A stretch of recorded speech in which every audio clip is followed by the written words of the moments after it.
நீங்கள் நல்லா இருப்பீங்க. இந்த நாளிலும் நமக்கு எது நடந்தாலும் நன்மை என்று நினைக்க வேண்டுமே ஒழிய அது தீமை என்று நாம் நினைக்கவே கூடாது. இந்த நாளில் வாழ்க்கையில் கஷ்டங்கள் வரும், நஷ்டங்கள் வரும். ஆனால் நாம் ஆண்டவரோடு சேர்ந்திருந்தால் எத்தனை நஷ்டம் வந்ததோ அதற்கு பின்னால் இரட்டிப்பான நன்மை கிடைக்கும். அதுபோல் தான் ஆரோக்கியம் குறைவிருந்தால் பின்னால் வருகிற ஆரோக்கியம் முன்னெத்தி ஆரோக்கியத்தை விட 2 மடங்கு அதிகரிக்கும். அதைத்தான் ஆண்டவர் ஒரு வார்த்தையாக சொல்லுகிறார். நடந்ததெல்லாம் நன்மைக்கே நன்மைக்கே, நன்றி சொல்லி மகிழ்வேன் இன்றைக்கே சொன்னார்.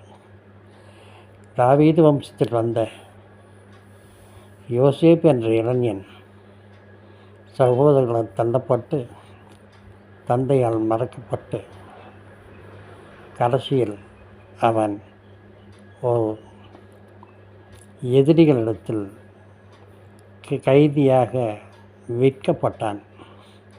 அங்கும் அவன் மேல் பழி வந்தது, வேண்டாத பழி.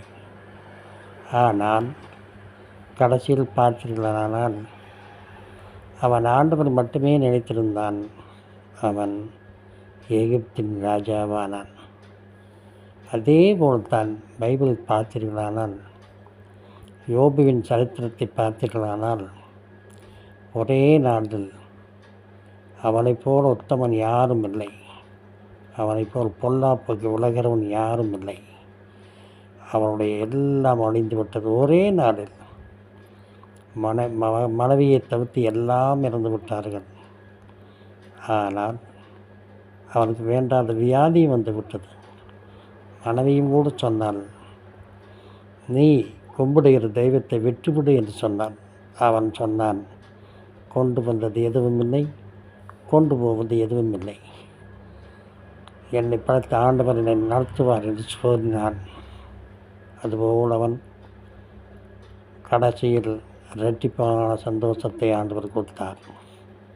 என்னை கேட்டுக்கொண்டிருக்கிற சகோதரனை சகோதரியே, உங்கள் வாழ்க்கையில் எது நடந்தாலும், ஆரோக்கிய குறைவு வந்தாலும் ஆண்டவரை மறந்து விடாதீர்கள்.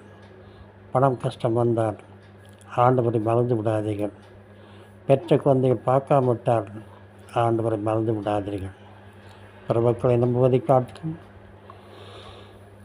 ராஜாக்களை நம்புவதை காட்டிலும் மனதினை நம்புவது நலம் என்று ஆண்டவர் கூறுகிறார். அதனால் ஆண்டவர் மேல் நம்பிக்கையாயிருங்கள். ஆண்டவர் உங்களை நடத்துவார். நீங்கள் நல்லா இருப்பீங்க.